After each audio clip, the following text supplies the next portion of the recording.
They were laughing before he even reached the table. Not the soft, polite kind of laughter that belongs in a five-star restaurant beneath crystal chandeliers and velvet curtains. No. This was sharp, careless laughter, the kind that slices into a man's pride and lingers long after the sound fades. It echoed through the polished marble dining room as the single dad waiter adjusted his worn black apron and walked forward, pretending not to hear the whispers about his old shoes and trembling hands. If you believe in kindness, second chances, and the quiet strength of those who refuse to give up, take a moment to like this video, share it, comment your thoughts, and subscribe to the channel. Stories like this remind us why compassion still matters. Ethan Cole had once worn tailored suits instead of hand-me-down uniforms.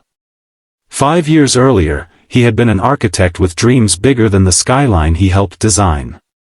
But life does not always honor hard work. After his wife passed away unexpectedly from a sudden illness, the hospital bills swallowed his savings. Grief swallowed his confidence. And raising his 4-year-old daughter, Lily, alone became his only priority. He sold the house. He sold the car. He sold almost everything, except his wedding ring, which he kept tucked inside his pocket during every shift. Now he carried trays instead of blueprints. The restaurant that night was hosting a private dinner for one of the city's most powerful billionaires, Victor Langford. Investors, socialites, and reporters filled the room with perfume and arrogance. Ethan had been warned to stay invisible, to avoid mistakes, to move quickly and quietly. Tips from nights like this meant groceries for Lily. Maybe even new shoes for her school play next week. When he approached the Langford table with a bottle of expensive red wine, his hands trembled slightly, not from fear, but from exhaustion.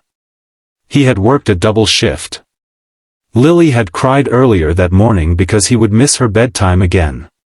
He promised her pancakes in the morning, shaped like hearts. As he poured the wine, a small spill escaped the lip of the bottle, a single crimson drop staining the pristine white tablecloth. It was barely noticeable. But the woman seated at the head of the table reacted as if the world had ended. She was elegantly dressed, pearls resting against her collarbone, silver hair styled perfectly. Her expression twisted with irritation, and she began gesturing sharply with her hands. The guests around her chuckled. One of the younger men rolled his eyes dramatically, pointing at Ethan as if he were part of a comedy act. Ethan bowed his head slightly, reaching for a cloth. Then something caught his attention. The woman's gestures were not random frustration. They were structured. Intentional. Precise. Ethan froze for half a second, recognition dawning in his eyes. She was signing. The laughter around the table continued, but Ethan no longer heard it. Instead, he looked directly at the woman and, with calm confidence, lifted his hands. He signed back. The room shifted instantly. He apologized for the spill, not in spoken words, but in fluent, graceful sign language. He explained that he would replace the tablecloth immediately and asked if she would prefer a different wine. His movements were smooth, respectful, and deeply sincere. The woman's expression changed. Her irritation melted into surprise. Then into something softer. She signed back, slower this time, testing him. Ethan responded without hesitation. He even smiled gently, asking how her evening was going. The table fell silent. Victor Langford leaned forward, confusion giving way to curiosity. His mother, whom few people knew was deaf, was laughing now. Not cruelly, but warmly. She signed animatedly, telling Ethan that he was the first waiter in years who had spoken to her directly instead of through her son. Ethan explained, through his hands, that his late wife had been an interpreter. She had taught him sign language during quiet evenings at home, saying that communication was love in its purest form. After she passed, he continued practicing so he could teach Lily one day. Everyone deserves to be understood, he signed. The billionaire's mother's eyes shimmered with emotion. Victor asked Ethan, this time respectfully, where he had learned to sign so fluently. Ethan answered humbly, never mentioning his past career, never complaining about his present. He simply said that life teaches you unexpected skills when you least expect it. Dinner continued, but the atmosphere had transformed. The earlier laughter had evaporated, replaced by quiet admiration. Ethan moved through the room with renewed steadiness. The stain was replaced. The tension dissolved. At the end of the evening, as guests prepared to leave, Victor Langford approached Ethan privately. He thanked him, not just for the service, but for making his mother feel seen. He confessed that despite his wealth, he often struggled to bridge the communication gap with her. Business meetings had always come easier than heartfelt conversations. Ethan listened respectfully, unaware that this moment would shift the course of his life. 2 weeks later, Ethan received a call from the restaurant manager, his voice unusually formal.